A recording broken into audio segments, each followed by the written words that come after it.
sasabihin ko? Wait lang.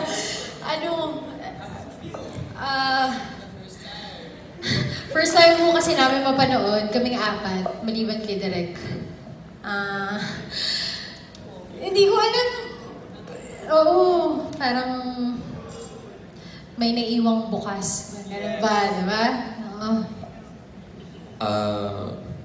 May naiwang bukas. Sandali Di ko pa rin mararamdaman ko, pero parang ayaw lumabas. Parang nandito lang siya, ganun. Parang yun lang yung ma-explain ko. Parang, sige kayo nung...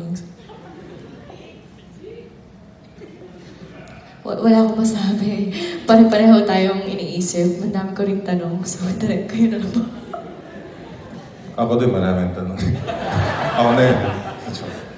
Ayun. Dahil sa tanong, open natin ang question sa...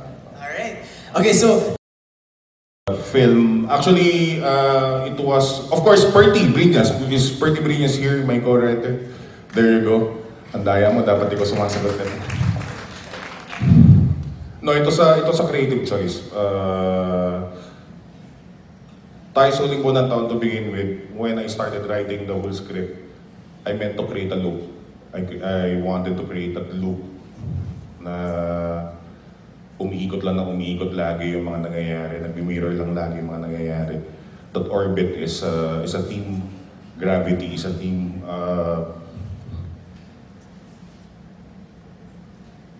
It's a personal decision, it was a creative decision not to show what happened to Anna right after. Because I think for me, my choice was to end it to a bitter happy. This is how they first met. And for me, leaving is not what matters, but meeting it is. So, kung paano nagsimula lahat ng ito, kung paano nagtapos, doon din nagsisimula. Sana nasagot ko yung tanong. Thank you so much. Movie na ang kwento nating dalawa, and seeing this, so rating for me.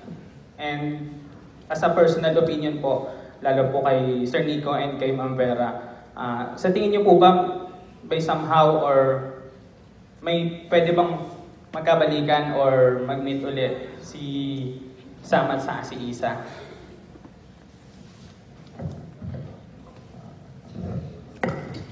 Well, in reality, if you think about it, a person's story only ends at their deathbed. And so, throughout their life cycle, you'll come into contact with those people again and again and again. So, sa akin lang, personally, I believe na may posibilidad pa rin na I'm hopeful. I don't know. Ikaw? I just feel like there's too much history to neglect their whole story and end it on a sad note, you know? Ako, oo, kasi simula ang kwento nating dalawa, parang sa mundo na kinreate ni Nestor, parang nangyayari yung mga bagay na paulit-ulit. Saka ako like, ngayon ko na siya nga napanood ng buo so marami akong nakita na nangyari talaga yun. Yung ganun. So feeling ko sa world na na-create ni Nestor, parang hindi imposible na makita sila ulit. At hindi rin imposible na magkita sila ulit. Thank you so much, Nicco.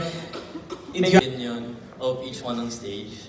The question is it okay to be friends with your ex? Be friends with your ex. Yeah. So who wants to answer that? I think Anna would want to answer that. Is it okay to be friends, to still be friends with your ex? Okay lang. Okay lang. Oo. Anna, let's start. Friends, siguro, hindi, feeling ko depende sa kung paano sila nag-end. Kung paano sila nagtapos. Kung okay naman yung pag-uusap nila, then why not? Pero kung hindi, at magkaibigan, parang mas mabuti na lang manahimik. Oo, pwede.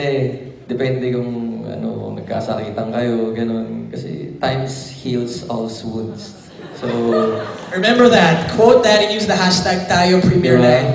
So, pwede. Hindi katulad ng ganun. Can I rebut your statement? Oh, rebut it. Time doesn't heal all wounds. Please take note. Times doesn't. Time doesn't heal all wounds. Ayun, for me personally, I feel like if you shared a deep enough bond, mas wise na hindi muna makipagkaibigan sa ex, because there's always the possibility of reopening past wounds. And no matter, especially if you love that person very deeply, I think it's better to move on with your life, to try to close your doors and look to the future na lang instead of the past. Wow. Thank you, Anna. From the immortal words of Anna Toloy to Vera. Yes, Alex. Ako naman, siguro, kung mature ka naman enough, tapos, kumbaga alam niyo naman kung saan kayo nagkamali at ano yung mga weaknesses niyo as in relationship.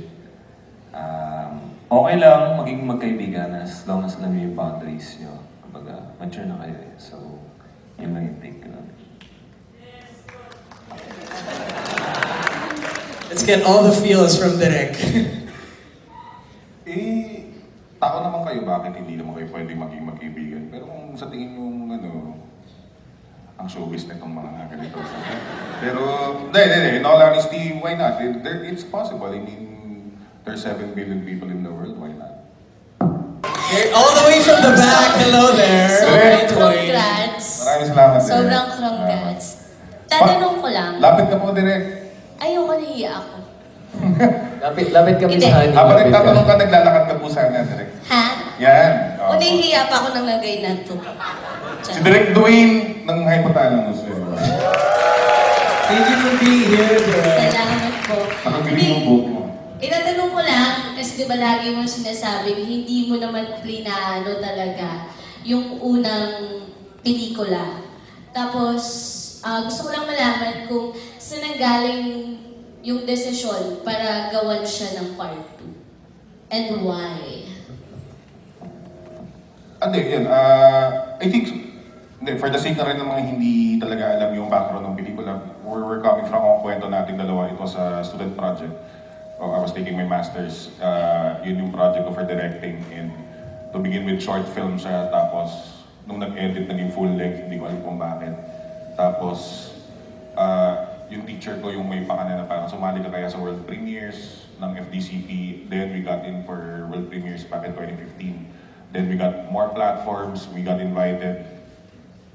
Nag-blow up to proportion na lang yung una. That's the real story. The second, the decision to have a second one actually came in when I was in Cinema 76. Pretty back then, Cinema 76 is new. And ang totoong kwento niya na actually, yung cinema manager ng Cinema 76, minessage ko lang sa Facebook. Tapos sabi ko, may nakita kasi ako photo nila Sherry Hill umiinom dun sa Cinema 76. Sabi ko, baka pwede na lang mag-celebrate ng birthday dito with friends. Tapos ako supposed to, so sabi ko, Onel, baka pwedeng mag-screen dyan kasi may mga kaibigan akong gusto ko lang papanoorin yung pelikula. Parang, sige, tapos binook nila, then it happened and we lasted 9 weeks in Cinema 76. Then the bosses actually, sina Sir Ting came, approached me and they said, anong plan? So sabi ko actually, hindi ko po rin talaga, why not do a follow-up to your film since it has a following. And ever since 2016, there was a conscious effort already to start the story, to write the story. So until 2017, hanggang sa lumabas na ngayon yung pelikula. The decision was technically parang, well, you know this, Direk, you know naman na... Hindi kaya nga ako nagtatanong. Of course, syempre, if there's an opportunity, why not grab it? It's always an opportunity. If that opportunity knocks, and if that opportunity actually offers you to become a director in this industry, why not? And you know how hard it is to become a director. Yes, alam natin yan. And if that opportunity knocks, kung binigyan ka ng pagkakataon maging director, bakit hindi? Kahit alam mong you have to sacrifice a lot from a lot of your jobs. You know what I mean? So, masaya ka naman? Oo. Congrats, love you. Love you, direct, love you. Doon sa yung isa gusto makipagbalikan, yung isa parang ayaw na. Ang question ko lang would be, 5 years yung nakalipas, tapos based dun sa first film, 6 months lang sila naging together. And the band were really strong that Isa wants to give up her current relationship with Frank, just to be back with Sam. In real life, Vera, would you do the same? Thank you for that wonderful question. So Vera, the load's on you now. Wow, naging personal I think discussion. I believe, first philosophically speaking in general, if you're content and happy with what you have in front of you, there's no need to look to the left, to the right, to the back, anywhere. And personally speaking, I'm so happy with what I have right now. I wouldn't trade it for anything in the world. Yes. Yes, Nicco? Doon sa pelikula. Ako ba? Tatanong sasagutin ako. Siguro, ang katotohanan kasi dun sa hindi nila sagutin on personal. Ano ba yung question ko sa personal? Yung sa inyo po kasi, you chose to stay with Anna. That's what kung anong nakuha ko dun sa movie. Na even if Vera wants to be with you, parang nagsabi ka na goodbye, hinayaan mo na. Pero on a personal note, would you do the same? Or parang gusto mo pang balikan yung nakaraan mo? Ay, hindi. Kung kontento ka sa kung ano meron ka, hindi ka makakakita ng kahit anong reason. Kahit ano pang bond yung na-share mo sa person na yon, kahit gaano pa yun ka, kumbaga, ganti yan eh. Parang for me, nung mas bata ka, nung mas idealistic ka, mas romantic ka, marami kang mas iba yung pakiramdam sa'yo. Tapos parang sabihin mo, ang sarap ng feeling na yun. Pero hindi yun makukumpara sa kung ano yung pwede mong buuin sa tao na nagwo-work. Sa tao na nandyan sa harap mo, tapos willing makipag-work para sa'yo. With you. Yun. Thank you so much. Sa isang pagiging guro sa senior high school, sa dalawang guro na gumanap sa pelikula, anong pakiramdam ng mag-portray ng isang pagiging senior high school teacher? At pangalawang tanong, direct, buhay! Isa-isa lang. After nun sa'yo, direct, syempre alam nating personal ang pelikula para sa'yo. Alam natin anong pakiramdam na nakikita mo ang ginagawa natin sa big screen. Yung ginagawa natin araw-araw, yung pagtatranspo natin araw-araw, yung pag-check natin araw-araw, anong pakiramdam na nakikita natin ito sa big screen. At yung papakalat, ano ginagawa ng teacher sa likod ng show niya araw-araw. Maraming salamat, mabuhay kayo. Okay, first question, do you remember the question? Oo. Mabuhay, DJ. Kasama po siya sa pelikula. Siya yung sumasayaw kanina. May pinutol kaming mahabang eksena sa bus. Narinig naman natin yun eh. Yung nagkaroon na parang magkakaroon ba talaga ng respeto. Bagong respeto para sa mga first time ko syempre. First time ko na-experience na nasa kabila ako. Kumbaga estudyante lang yung naaalala ko eh. Kumbaga titignan ko lang yung mga teachers. Ngayon na parang, nung naramdaman ko siya, parang ang hirap. Honestly, no? Ang hirap ng pinagdadaanan nyo. Saka, mas naintindihan ko yung pinaglalaban nyo para saka ang tapang yung lahat. Yun lang masasabi ko sa inyo. Ang tapang yung lahat para ibigay yung buhay nyo para hubugin yung mga susunod na tao na paubuhay sa mundo. Thank you.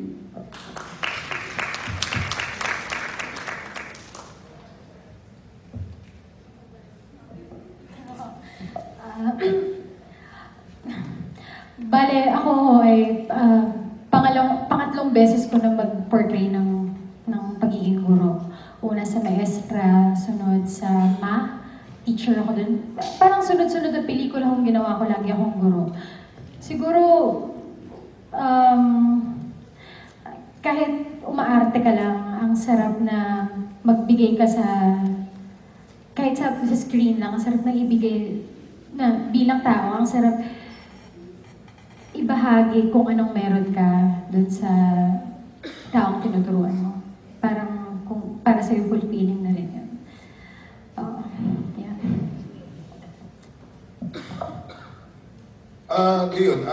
Tama ka doon. Personal kasi to dahil nung napag-uusapan na kailangan ng sequel ng pelikula, saktong ibinaba ako ng Minil papuntang Colegio San Agustin para aralin ang curriculum ng senior high school. Kasi kailangan naming i-revise ang curriculum ng college. So, since 2016-2017, actually, I think, andito pa ba yung mga estudyante ko, batch 2017? Andito kayo? Yun, alright. So, mula sa kanila, actually marami akong natutunan sa faculty natin. Yung mga nakita nyo actually, mga eksena namin sa faculty yun. Tawag namin sa mga bata, abats. May co-teachers pa ba ako dito? O si Peaches, Sir Billy, yan, mga abats. Hindi rin talaga madali yung pagiging guro. Lalo na ako na minamanage ko yung buhay ko sa labas at buhay ko sa eskwelahan. At alam ng mga estudyante kung nung bagong graduate noong 2019, ngayon, alam nyo yung struggle na pumapasok ko minsan sabaw na ako dahil tapos kailangan ko pa rin performance level sa pagtuturo. Masarap sa pakiramdam dahil kasi alam niyo naman to PJ, alam niyo naman to Billy, na bago ko umalis ng CSA, ito yung sulat ko para sa inyong lahat. Dahil kailangan ko na mag-focus sa buhay ko ngayon, kung ano yung meron ngayon, pagpipelikula. Kasi hindi na ako makakabalik doon. Enough na sa akin yung may 10 taong nagtuturo ako at kailangan ko na mag-focus sa kung ano man yung kailangan kong gawin bilang director at bilang filmmaker. In a good way, na ang daming, yung katahimikan ng pelikula, mapapansin mo doon. Pero for me, it serves as another character na may gustong sabihin, pero hindi niya masabi. Kaya ang tanging nagawa niya lang, tingnan yung sitwasyon as it unfolds. And pangalawa, napansin ko direct na you're trying to show the reality as it is. Kasi kung papansinin natin, that's how a real human being responds doon sa ganong situation. Tama po ba, direct? Yes, precisely. Nung pinasok ko naman tong pagkukwento na to, number 1 na naging goal ko, kailangan ko pa rin sundan ko ano yung naging value nung ang kwento nating dalawa, how simple it is.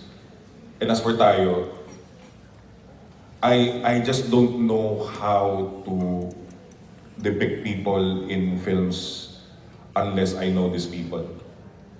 You know what I mean? Gusto kong ilapit to sa kung sino yung mga kakilala ko. Kasi to begin with, yung tayo sa Huling Buwan ng Taon, lahat ng characters dyan ay isang kolektiba ng lahat ng mga taong kilala ko. Lahat ng mga kaibigan ko, lahat ng mga sampaguruan, mga estudyante ko. Kwento kasi nila yan eh. At minsan ganito talaga yung totoong nangyayari. May mga bagay na hindi naman kailangan sabihin mo pang mahal na mahal kita. May mga bagay na kailangan tingnan mo lang para malaman mo mahal mo talaga yung isang tao. O ayaw mo ang isang tao. And yun yung gusto kong... Doon ako nag-take risk sa pelikulang to. Kasi alam ko nung may kasama akong nagsusulat sa pelikula, hindi mo lang alam yung buwan na inabot namin para magpabalik-balik kami sa script kasi hindi kami magkasundo doon sa mga bagay na ayoko sana kasing lagyan ng mga salita. And I'm lucky because TBA gave me that kind of freedom too. Kasi kung hindi ko ginawa sa TBA ito, I'm sure ibang-iba yung kwento na makikita. Yun lang. Yeah, I want to ask the cast, like all of you. What about the film, whether it's in the process or watching it mismo earlier, what about the film touched you or moved you? Yeah. I want to know from the cast, like in making it or watching it, what can you say is a part of the film that touched you or moved you? All right, who wants to start first?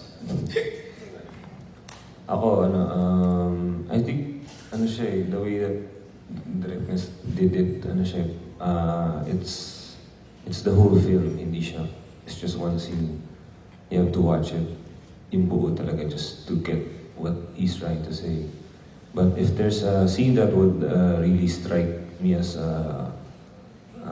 maalala ko talaga is yung Noche Buena scene. And that speaks volumes kasi hindi mo kailangan magsalita. It's just the sound and it's just the characters and you just see their faces. So for me, yung pinaka-ano. Yeah. Personally, I felt like watching the film, what struck me was watching the other characters. And because you memorized what you did, you can recall what you gave in every scene, but seeing how they attacked every single line, every single scene, it was so heartfelt, and I can honestly say that naiyak ako sa mga eksena nyo. Lalo na kayong dalawa. I mean, kabisado ko na kaming dalawa, pero it was beautiful to watch. And in line with the last question about the silences, another thing that touched me was how realistic all of the scenes were. There was nothing extraordinary that went on, no major conflict or like no earth-shattering plot twist. It was just very heartfelt, realistic portrayals of the lives of real people. And for me, the silences were so loud. I mean, from the point of the actors, there were so many things that we could have said. Sanay na kami mag-ad-lib. I mean, pabibo kaming lahat, so we could have easily, butted in with a bunch of different, things to say and like to fill the silences. But the fact that we embodied the characters and chose to let the silences speak for us, for me, that struck me, just to watch it and also to feel it during the scene.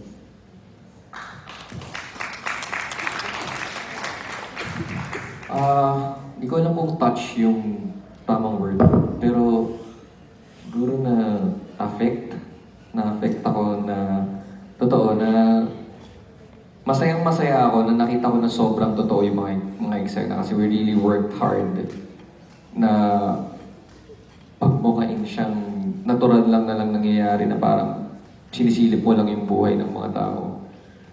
Saka medyo excited ako. Tuwan-tuwa ako na na kitang-kita yung mga dumi ng mga tao. Kitang-kita yung Kasi wala eh. I mean, alam mo yung ibig ko sabihin, marami dito mga bagay na hindi natin naaminin eh. And I think yun yung isa sa mga pinagmamalaki ng film. Na ganun siya. Kaya ngayon, medyo ang hirap niyang maramdaman kasi wala siyang thread na susundan mo. Alam mo na, I mean, na parang hindi tipong alam mo kung saan kanya dadalhin, may idea ka kung saan ka pupunta. Kasi nga, parang ikaw bilang tao, masyado na siyang malapit sa'yo. Masyado na siyang nakadikit sa kung paano ang isang tao. Hindi mo sila basta masundan lang kasi parang nakakabit ka sa kanila. So, masakit siya ngayon. Pero yun yung pinaka naka-affect sa akin. Ako yung naka-affect siguro sa akin yung last part ni Isa and ni Frank. Yung mga sinasabi ni Frank na kung bago kayo maghiwalay, pag-usapan niyo muna kung ano ba yung kailangan mong gawin, ano yung kailangan kong gawin, ano yung gusto mo, ano yung gusto ko. Yung nasettle muna natin bago tayo maghiwalay. Yung napag-usapan natin na maayos. Yun yung na-apektahan ako. Alright, thank you. To show us your characters. So, yeah, what's your biggest takeaway? What's your biggest learning?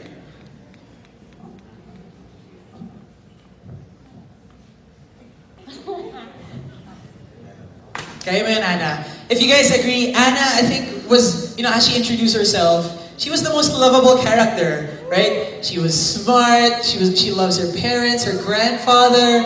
Talagang the best Filipina, talagang Filipina. So yeah, so what's your biggest learning?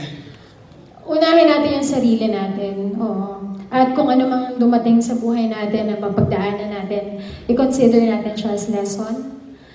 Huwag tayong magpakabaon sa kung ano man ang problemang dumating dahil life goes on. Tuloy-tuloy ang buhay. That's right. So learn to love yourself first. Alright, so who's next? What about Frank? What about Alex? Wala. Anong lesson? Wala akong maisip.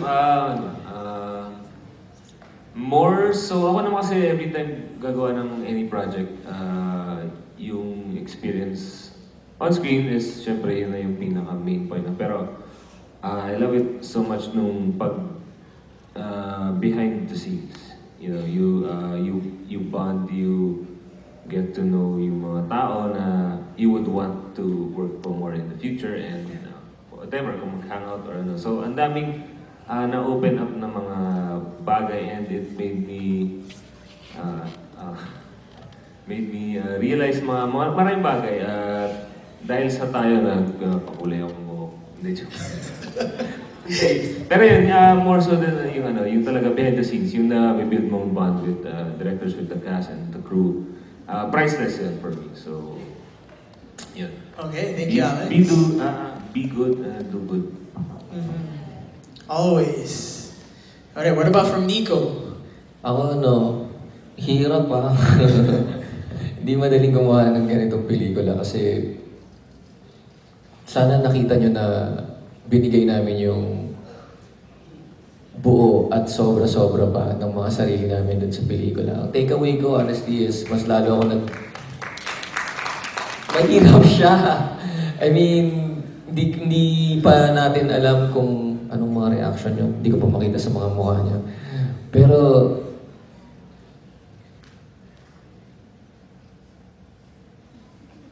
dahil mahirap siya, supportahan natin siya.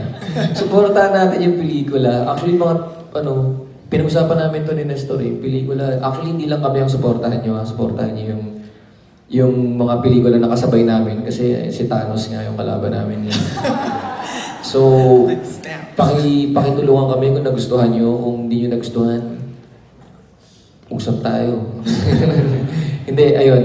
Ako yun, honestly, ang hirap gumawa ng ganitong pelikula. So sana na-affect namin kayo, sana naramdaman nyo kung ano yung gustong iparamdam ng pelikula.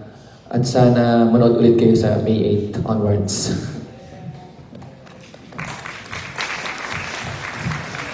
I'll keep my answer short, but as an actress, I learned to give my 100%. I only realized from this film that I've always been giving maybe 90, 80, 90, but this is the first time I experienced giving my 100%, and it was exhausting, but it was worthwhile. And from the storyline, I learned na importante na i-acknowledge natin ang emotions natin, ang heart natin, but make sure your mind will always lead the way, so it's head over heart. Yes, and direct? Well, the last naman na to, I just want to say, you know what guys, I could have had an easier way out to make a romance drama film. I mean, I could have given you all the dramas in the world, I could have given you all the laughters, all the anger in this film. Which is mas madali because that's yung kung paano ginagawa ang isang drama, paano ginagawa ang isang romance na film, may clear cut kasi ng molde for a story. And my takeaway from this is, and I'll always take this because my mentors told me so, is never compromise with your story. And I'm happy because I was able to do what I exactly wanted for the film. I don't have to sacrifice a bit, anything less. And I'm happy because I'm supported by people who gave me that 100% freedom to do the story. Mahirap lang kasi pag gumawa ka ng storya na galing sa lahat ng mga experience, lahat ng mga kwento ng mga tao, lahat ng mga kwento ng mga kaibigan mo, and nilagay mo yung puso mo, kaluluwa mo, ginambol mo lahat. And this journey, this actual, totoo kasing real time na 5 years guys. At hindi talaga siya, kala ko kasi nung ang kwento natin dalawa tapos na, hindi pa pala kasi tapos. At nagsisimula pa lang kami at hindi talaga madali yung process. Maraming beses na sinabi ko sa mga katrabaho ko, sa mga director ko, mag-PD na lang ako, mag-production design na lang ako. O kaya, I could have an easier way out with magtuturo na lang ako habang buhay. Pero kasi kung kailangan ko lumaban para sa mga storya na kailangan ko ikwento. At tulad nga ni Thanos, may take away si Thanos, di ba? Kung may gusto kang isang bagay, may kailangan isang sakripisyo. At marami ako sinakripisyo para sa pelikulan to, so sana supportahan niyo. Thank you.